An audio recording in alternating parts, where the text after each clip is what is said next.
Hi, this is Bob Duncan of Fruit Trees and More Demonstration Orchard and Nursery. We're located just north of Victoria on Vancouver Island, British Columbia, Canada.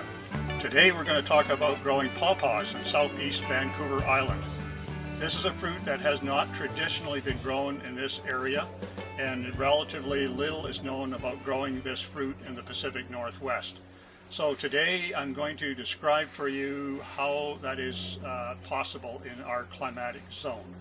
So pawpaws are native to the eastern United States, barely creeping into southernmost Ontario around Pelee Point and Windsor area, and from there south through the Ohio Valley down to Kentucky and Mississippi and over to Virginia and across to Kansas. This is the homeland of the pawpaw. So the area where it grows naturally has very hot and long summers, much hotter than what we experience here in the Pacific Northwest.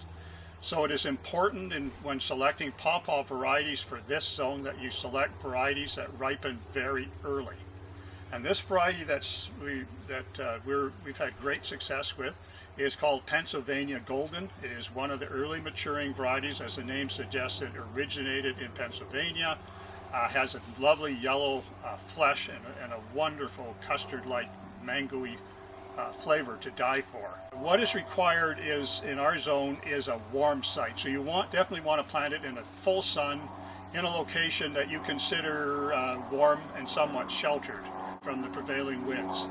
Pawpaw blooms in the spring, usually in April. The flowers come out before the leaves. They're a dark brown maroon color. Slightly fetid. If you put your nose right to them, they smell a little bit like dead meat. And in fact, they're pollinated by flesh flies. So the maggots that crawl around in dead carcasses, the adults of those are what pollinates them.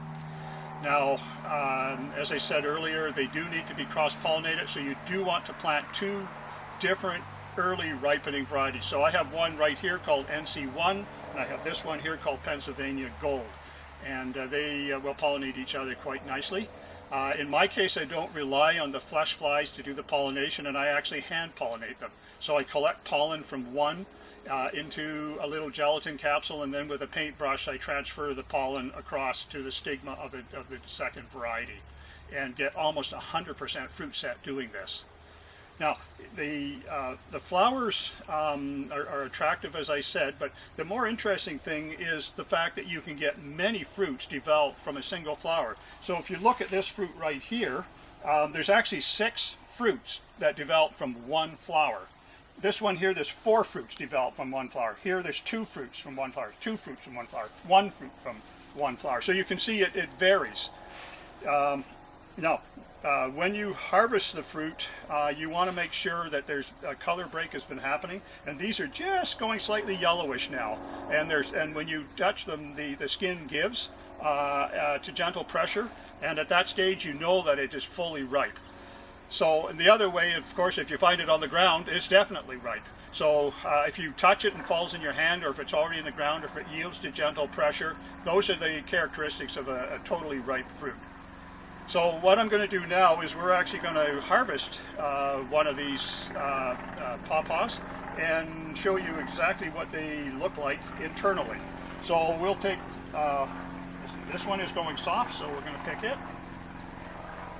And then I'm going to cut this open and show you internally.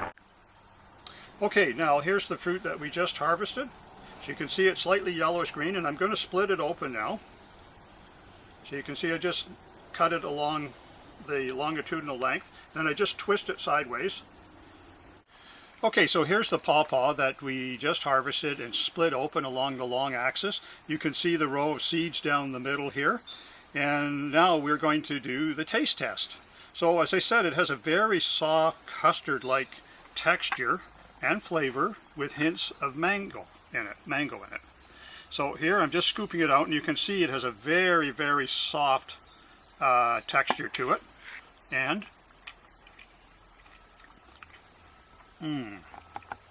so the taste, it's extremely sweet, very flavorful, a nice melting texture to it.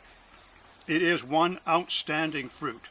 So these are botanically, they're closely related to cherimoya, sweet sop, sour sop. Those fruits are also, they're all tropical and they're absolutely delicious.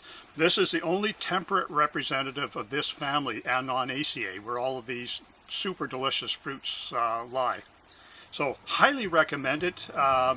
Although typically grown in the eastern hardwood forest zone, or the Carolinian zone, it does extremely well as long as you pick very early maturing varieties here in the Pacific Northwest. Thank you very much.